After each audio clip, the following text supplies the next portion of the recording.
The All-Star break in first half is over, but there's no baseball yet till Friday.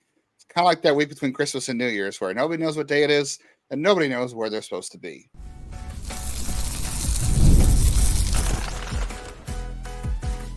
You are Locked On Guardians, your daily podcast on the Cleveland Guardians. Part of the Locked On Podcast Network, your team every day. It's a very apt description there, Justin, because even more so because everyone's sitting around playing video games right now, thanks to the return of NCAA college football. Yes. So I feel like that's a weekend for time for that. It is also time to say this episode of Locked On Guardians is brought to you by Booking.com. Booking.yeah, the right stay can make you a fan of any city, even your rivals. Check out Booking.com for your stay today. I want to thank you again to everyone who's joining us, jumping in. It has been phenomenal numbers all week, unlike anything we've ever seen. So thank you all for being everydayers, for the wonderful compliments and statements. We're really enjoying it. We are like 12 away from 3,000. So let's get us over that hump. We are hoping to be there by the draft. Draft's over, but we can still get there. For those who do not know me, I'm Jeff Ellis, one of the two co-hosts here, one of the original hosts of the Locked On MLB side of things. Before that, I was a lead draft and prospect analyst at Scouting 24/7, and I was your 15th favorite blogger at every Cleveland sports blog that has or will exist. Jeff was always my favorite draft writer when I started getting into prospects in the draft. I am Justin Latta, the other co-host of this podcast. I've been covering the Guardians minor league system since 2007. You might have heard me at places or read me at places like Guardians Baseball Insider and currently at the News Herald, the Morning Journal, my own newsletter, and Prospects Live. And here, and on today's Locked On Guardians, we've got outside opinions of the MLB draft. If you're a regular listener to the show, you know how we feel about the Guardians draft. If you're not a regular listener and you haven't heard those episodes about how we feel about the draft, go back and listen to those. Today we'll talk about if the nationally the Guardians draft was praised or what that looked like. We'll also talk about when the trading deadline will heat up and how that will happen. And then we'll talk about some prospects we think could be on the block or just in general who is worth trading because the Guardians need to add some things at the trading deadline to hang on to this division. First, I know, Jeff, again, you're not a big lover of All-Star Weekend, but I will point out Cleveland had a pretty decent showing, I would say. So starting with the prospect game, the futures game, which MLB continues to ruin its formatting. It's on a Saturday at 4:00 against other games that are going on, and it's not even on a network you can see it. It's on MLB Network. Like, I'm guessing half our audience at least doesn't have MLB Network. So continue, and it's only 7 innings. It's still only 7 innings. They continue to just, it's almost worthless at this point. I love it, but it's almost worthless. But if you didn't watch, Jason Churio had the RBI single. That was fun. Ralphie Velasquez didn't do anything in the game. He did walk, but our friends over at Baseball America, Jeff Pont, said that Ralphie Velasquez had the most home runs in batting practice. And we saw some data that said he had the highest swing speed in the game at 79 miles an hour. I think we talked about that briefly. I said it was, not the end all be all. It was one swing, but 79 miles an hour is like between Judge and Stanton-esque, which is really good, at least in general. And then, Jose had a decent showing in the home run derby. He had one good at round. In the second round, he kind of petered out. And then you had Stephen Kwan scored a run. David Fry had the game-tying RBI single. Clase earned his second All-Star save. So, and then you had the Guardians draft. So, in general, it was a good weekend. And then the broadcast also acknowledged how good of a season Cleveland is having and what a surprise it's been. Of course, talked about the number one pick, and it was a good weekend overall for Cleveland, I would say. Even if the All-Star game doesn't mean anything anymore and not a lot of other stuff happened, I enjoyed it. It was a good game. It was a good weekend, and I'm ready to get back to real baseball. Yeah, I mean, I've been ready to get back to real baseball from the beginning, but for the All-Star weekend, there are those fond memories of childhood. It's just not necessarily my thing. The draft, though, has definitely become my only All-Star focus. Yes, that is the days. You are an All-Star. You're an All-Star. Hey, now, get your game on. Go play.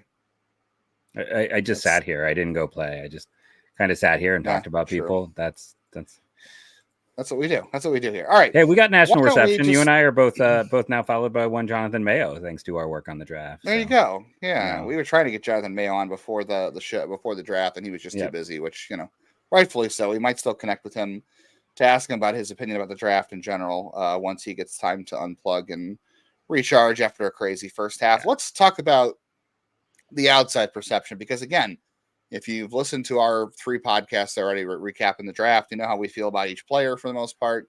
Maybe not some of the day 3 guys, which we could easily get into today if time allows, but you know how we feel overall. It's Travis Bazzana, the Travis Bazzana show, and the high school prep pitchers. That's what it was. And I do want to point something out to interrupt Justin here, because I know everyone loves it when I interrupt.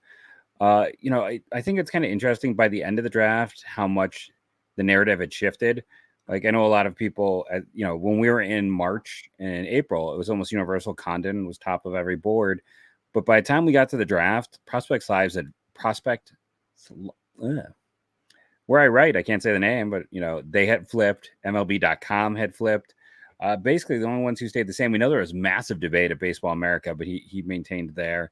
And then it was Kylie and Keith, and that was it. And everywhere else, Baz was higher than Condon. And I think that's because a lot of the rumors we kind of addressed on the show became a concern for everyone else. So I will say, just kind of in terms of the national thing, I know, listen, you and I wanted either Baz or Condon. That was the truth of it. Those are the 2 guys.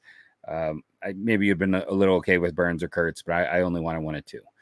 And he's still a very good prospect. But the thing is, if you believe the money rumors, then that means you could get Baz, who was on half the boards number 1, and Chase Mobley, or you just get Condon. In that case, that's an easy choice. Yeah, very easy choice. And you're right, it did shift. A lot of people did have Bazzana at different points too, and then Condon held some places. One place had JJ Weatherholt for whatever reason. Yeah, let's get into some of these. To stand out. Let's get into some of these outside opinions. Let's start with Fangraphs. I mean, Eric said he was right about the bait and switch for Weatherholt, but he said Bazzana's great and he's worth the first overall selection. No one should be worried about the fact that Cleveland has a ton of middle infielders. Right about that. And then most good teams have middle infielders playing different spots in the diamond. Said that there were rumors that they were trying to float Cam Caminiti down the board, and that with Braylon Dowdy, who they think is comparably talented. Overall, this is just day 1, but overall, he felt like Cozart is a glove first catcher with plus defensive tools and power. Very high floor because of Jake Rogers. So pretty high remarks from because Eric of Jake Rogers. So he's basically saying that he thinks that he could be Jake Rogers. Yeah, lefty hitting Jake Rogers. Which, I mean, that's not nothing in terms of defense. I mean, Jake Rogers is a sterling defender. So if he thinks that he could be that level of defender, that's like, and Jake Rogers some years could be in the Gold Glove discussion. So that's a really high praise. Yeah, I mean, this year overall, his defense has been fantastic for the Tigers. It was fantastic last year. If you look at outs above average from a catcher standpoint, when he was a Tulane 7 last year. Yeah, when he was at Tulane, I gave him like a 65, future 70 defense. He's one of the best college defensive catchers I've ever seen.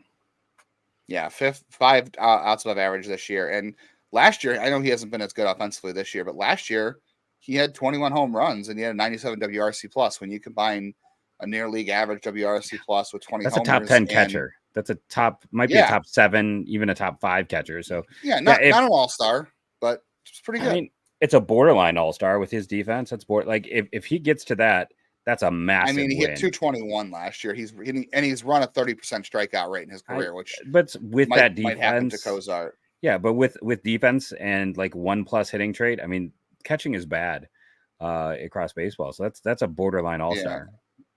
I don't know about borderline all-star, but I think it's still a pretty darn good player.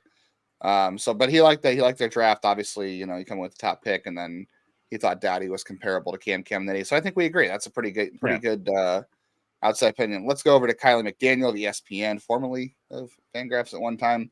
Guardians had the biggest pool in draft. He's who I replaced at Scout. I was Kylie's replacement. Him and Franklin Pellieri. I don't know what happened to that guy. I'd be curious. Doesn't ring a bell. No, he was really Guardians had the biggest draft pool in history and certainly saved a bit versus going top slot in the first pick. But they put saving those overage into prep pitching. Said that Braylon and Oki were top 50 talents. Mobley was in the next tier, and Cam Sullivan just beyond that. Said that Aiden Major fits the style of Guardians pitchers, medium stuff, but could take off more velocity. And he said that Rafe Schlesinger has above average stuff, and he also likes Donovan Zask, upper 90s, but coming off of Tommy John. So he said that the Guardians' best value is Joey Oki. I would agree. I think Joey Oki was a supplemental round talent, and And they basically got 3 first rounders when you look at it. I mean, Mobley, I don't think Mobley had first round buzz. And at one point, I know it didn't work out this way because he struck out a lot, but Cozart also had first round grades coming into the season. There was points when I had mocks where I had him even late going in the comp round because a lot of teams are rumored to want catching. So I didn't expect like Loma Vita to slide to where he did. Malcolm Moore went about where it's expected. So it's like if Loma Vita goes higher, which was the expectation, like there were definitely points where I had Cozart to the Rockies, I had Cozart to the A's, I had Cozart earlier in the draft.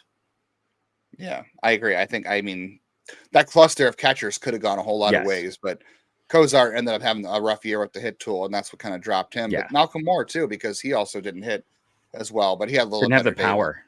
Didn't have the power that Cozart had. And I guess the stink is worn off of Stanford hitters over the years, but it used to be a bad one. It was not to take a Stanford hitters. So, all right, we got 2 more places we're going to look at for Guardians draft grades or draft reception nationally. Then we'll get into the trade market, and then we'll get into which prospects we think could be on the block or who we think the Guardians actually should be willing to trade this trade deadline. All coming up.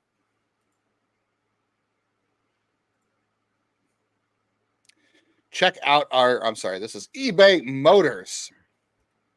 Drive, passion, patience, the winning formula. What also keeps your ride or die alive.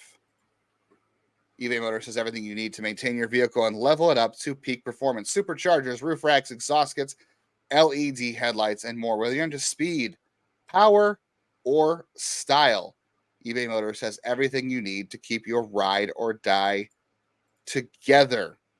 And they have 122 million parts for your one ride or die. You'll always find exactly what you're looking for. eBay Guaranteed Fit. Your part is guaranteed to fit your ride or die every time with your money back, because at eBay Motors, you're burning rubber, not cash. With all the parts you need, the prices you want. It's easy to make your car the MVP. Bring home huge wins. So keep your ride or die alive at ebaymotors.com. Eligible items only. Exclusions apply. eBay Guaranteed Fit. Only available to U.S. customers.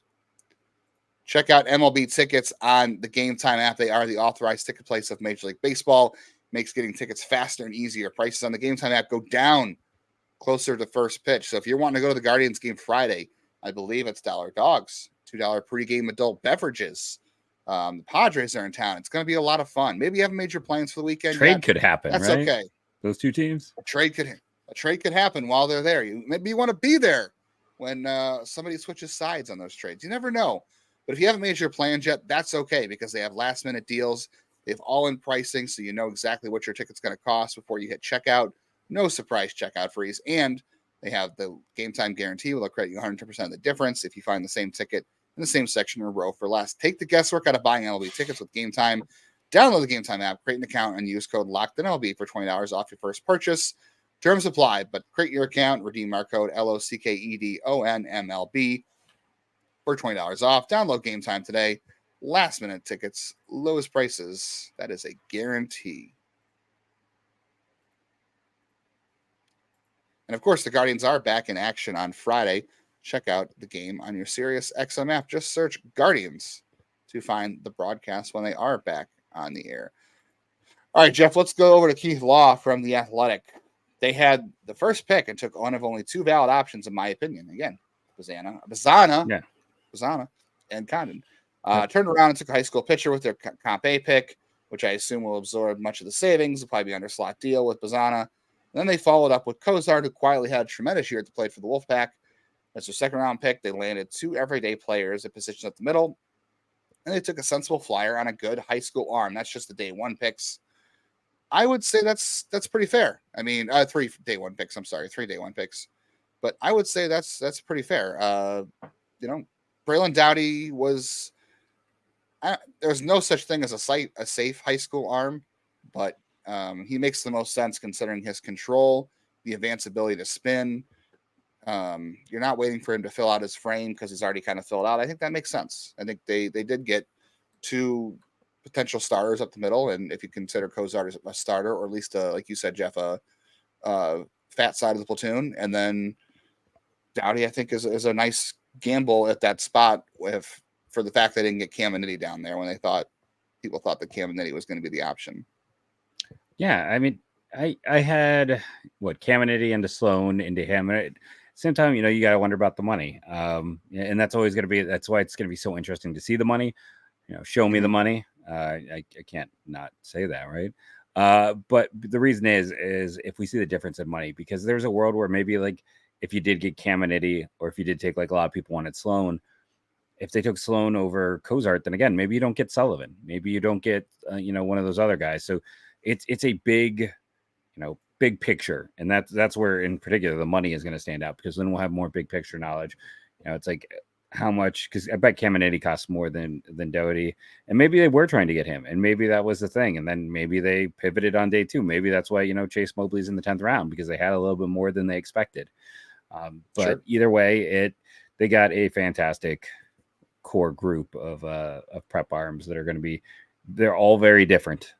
All very different. I don't know if there's any two. I mean, they all have high reliever risk, but also like the stuff is all good enough where the reliever risk is that I guess mid reliever risk is a better way to put it, but they could also play there. Like they're not kind of your lower end prep arms where if they got stuck in the pen, you're looking at a 6-inning guy. All these guys have the stuff to play up in that role. Yeah, setup / closer types. Like you said, Oki reminds people of Percival, and Mobley.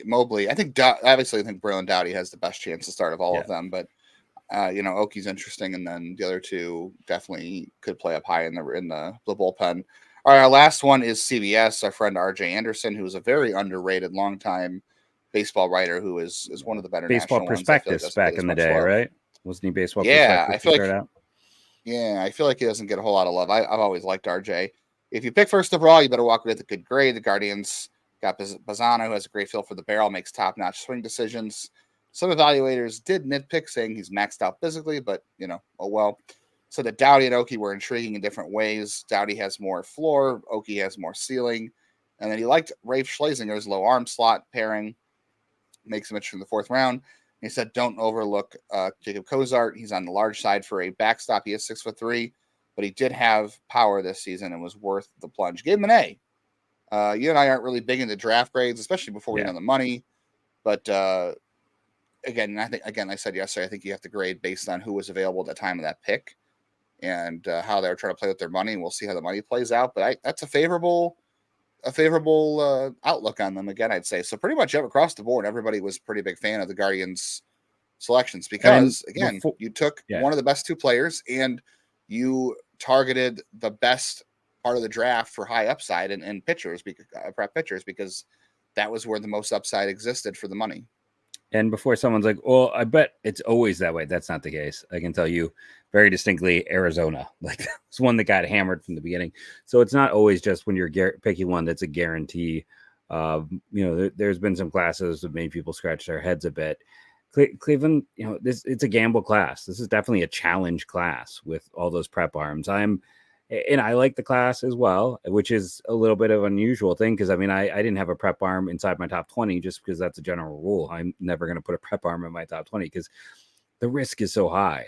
But where they took guys and where they were situated, they leaned into the depths of this draft, which was prep pitchers. And they went for guys that they could see. And the depth of the class was such that in spite of it, guys like Rekka and, Dax Whitney, people were asking me about on day 3, still got to college. There were so many more interesting pitchers that made it to school than hitters. And that's because of the depth. And that's why they did that. They leaned into the depth. And last time they did that was 2021 when it was a super deep college pitching class. And I don't think anyone's complaining about that. No. And there's still more guys in that class we think are coming too, we're going to talk about some of them in a little bit. But yeah, they got more bites at the apple with the way they spent their money. And it could potentially be a very big apple. Like we said yesterday, you got your safety in terms of Bazzana. I guess there's a little bit of safety in Cozart because of the defense. Yeah. Doughty represents a pretty good floor for a high school pitcher. And then you got Schlesinger, who, we think is a major leaguer again, like we said yesterday. And then there's a good world where Thompson and Howe are major leaguers because of their defense. And then you got 5 prep pitchers. If 2 of them work out, that's a great rate. Like, people are saying only 2 of the 5, but that's the attrition rate for high school pitchers. That's the attrition rate for anybody in the draft. So I think that works out great. So overall, yeah, the Guardians did a good job in the draft. I think nationally we liked it. And then, like you said, there's other years people don't. Like the year they took Jordan Lawler, like you said, Arizona took Jordan Lawler first overall. There was a lot of little question marks about that. I mean, the year was it? They took Dansby Swanson too. And they got killed for that one. Like even though he turned out to be a good player. Yeah, But well, yeah, the team with the first overall pick doesn't always get an A. in that year too, like in particular, like Dansby Swanson, there was like I have Brendan Rodgers, I think is the number one player on my board, shows what I know. My number 2 was Alex Bregman, either, where most people had him 4th. I will say I interviewed Jim Callis that year. Jim Callis had Dansby as the top guy on his board. So I remember that. But yeah, I mean, I will say the one thing, like this class has the potential to be, as it should. It's the largest bonus class ever, but it has the potential to be I'm not going to say the greatest class in Guardians history, because the greatest class is the 1989 class, which is hilarious because they didn't have a second rounder because they signed Jesse Orozco to a contract, and they didn't have a first rounder because they failed to sign Calvin Murray. But when you land Brian Giles and Curtis Lukanczyk and Jim Thome and trying to think who else, there was more players. That turns into a pretty good draft.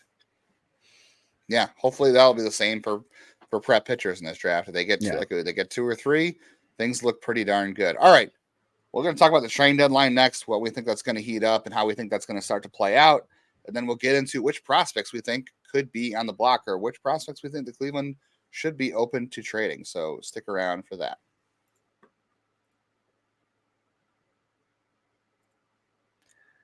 This episode of Locked On Guardians is brought to you by Booking.com. Booking.yeah. With summer travel heating up, especially travel for baseball games. Hey, everyone wants to come to Cleveland all of a sudden. Many people in our comments are talking about, hey, can I get to this game? I want to come to this game. I think people want to be there. Hopefully they'll announce whenever it is that Travis is going to be in the house. People are excited. It's time to explore those U.S. cities like Cleveland you secretly wanted to learn more about. Yes, we're even talking about rival cities with hotels, bed and breakfasts, vacations, rentals, resorts, and so much more on Booking.com. You might just find your perfect stay, even in your baseball's rival city. I feel like that might be the Twins. I feel like that is the most disliked fan base opposite ours. But, anywhere you go, doesn't matter where, you're going to find Booking.com can help you. They're going to help you save money. They're going to help you find spots and places that you wouldn't be able to find on your own. From hotels that look over stadiums to family-friendly resorts, Booking.com has so many choices across the U.S. for your summer travels. I think one of my dream ones is always to stay in Toronto and watch a baseball game from the hotel. That was always one of those things that intrigued me as a kid. That would be the dream stay. The right stay can make you a fan of any U.S. city, even your rivals. Book today on Booking.com, on the site, or in the Booking.com app. Now, I want to go over and discuss PrizePicks. So I have it up right here. I was looking at some of the ones. I kind of love the fact that on tomorrow you can have total bases. Is Ben Rotovet going to have a hit or not? And why do I love that? I remember he was a bat first catcher. Now he's a defensive first catcher. It shows how things change over the years. Taylor Walls also has a 0.5. Trent Grisham. I kind of like Jose Siri. I know it's Garrett Cole pitching, but like how much confidence, there's still some degree of rust, some going on. I kind of like the idea of just needing one total base for Jose Siri to be more or less. I think that is one to go with. If you want to do daily fantasy, go to our good friends at PrizePicks. Download the app, use the code LOCKDOWNMLB for first deposit match up to $100. Again, you can download the app, go to the website, use the code LOCKDOWNMLB, all lowercase, all one word, for first deposit match up to $100. Pick more, pick less. It's that easy. Check out the Lockdown Sports Today feed on YouTube or on your Amazon Fire TV's channel app. Don't get the screaming opinions, even though some of the screamers on these national TV shows are retiring or going elsewhere. The Lockdown Sports Podcast Network is not going anywhere. We have local hosts to know your team the best, to cover these teams, cover the storylines. The NFL training camp starting up. You got Summer League going on. We just finished the draft. Second half of baseball. We've got shows everywhere bringing you local opinions on teams that know your teams the best. So check out that on the Lockdown Podcast Sports Network. Your team every day. All right, Jeff, I really wish there was a trade after the All-Star break. The one year they had the Brad Hand trade right after the break. That was interesting because the Guardians had discussions with the Padres for a long time about that one, and it was a foregone conclusion at that point that the Padres were going to trade Brad Hand. and it was a foregone conclusion at that point. The Guardians wanted to find any way to flip Mejia into something they needed. Yeah, like that was a home run for the Guardians. I know we talked about knuckleheads recently that have made them like want to change their look great. approach. Yeah, it's like that was one of the knuckleheads. I know Adam Simber didn't exactly work out as good as we liked, and you weren't a big fan. But like, you knew it wasn't going to. That is whenever someone talked about this year, I can't remember who wrote articles about how you can't sell like on relievers with lack of track record. I want to be like, but the Brad Hand trade, like half of that trade was selling at peak on Adam Simber and 5 years of team control. Like, yeah, those trades can happen. It's been a while. They shouldn't. But that's yeah. I mean, that I'm not sure. Does that speak to like Brad Hand had a great team control contract. Simber had 5 years of control. Mejia was a top 20 prospect. So it's like, does that speak to either them overvaluing Simber that much and making that poor, or does that speak to how much they're like, yeah, let's flip Mejia before he loses all value? I mean, I mean, looking back, I don't think he ever should have been a top 20 prospect. I mean, he was in the system, but he was overrated. He was all contact rates. It's that's it's where I've gotten in trouble with like the Ty Freemans of the past. Now, again, he is showing evolution. He's walking a lot more this year. So, but there was a time when Ty Freeman didn't walk and was very similar to Mejia. And that was always my concern there. Guys like that, I'm always scared of. Yeah. So no trades like that happened yet as we're recording on Wednesday night. So I guess I won't say it's going to be over at Watch. We'll finish recording and there'll be a trade. But there's more wild cards now. So here's what I'm thinking. The deadline is July 30th on Tuesday. I think it's like at 6 p.m. Eastern or something weird. And they're playing games. So it's like middle of the day now. It's just super weird. I don't know. Like I still have fond memories of like staying up super late as a kid to watch ESPN till midnight. Yeah, for, like the Randy Johnson trade. Like I remember laying on my grandmother's floor. Like I have that very specific memory. Yeah. So here's the way I'm thinking this plays out. You just had a bunch of GMs probably together for the draft, for the All-Star game. They've been talking, and you got all these teams who are not sure if they're in or out because you've got all the wild cards, and you've got teams that are, in the middle of being buy or sell. We were discussing this off air yesterday. Cleveland's got, 4 or 5 AGMs, right? Every team's got a couple of AGMs now. You got James Harris, you got Mike Chernoff, who is the GM, you got Chris Antonetti, you got Matt Foreman, who's an AGM too. So they got a bunch of guys. All teams are set up like this. So all these teams that are on the fringe right now are probably having conversations internally saying, they're probably already taking calls, you're going to take calls on buying and selling. Like you're going to have the Mets are closer to end. The Cubs aren't sure. You've got some guys who are going to sell, but these teams who are on the fringe right now, they're going to be having conversations saying like, let's have some conversations. Let's have some scenarios where we're buying, and let's have some conversations and scenarios where we're selling. Let's keep those lines of communication open. And then, July 27th, 28th, 29th, if they decide, we're 5 out of a wild card, we're 6 out of a wild card, we're going to sell.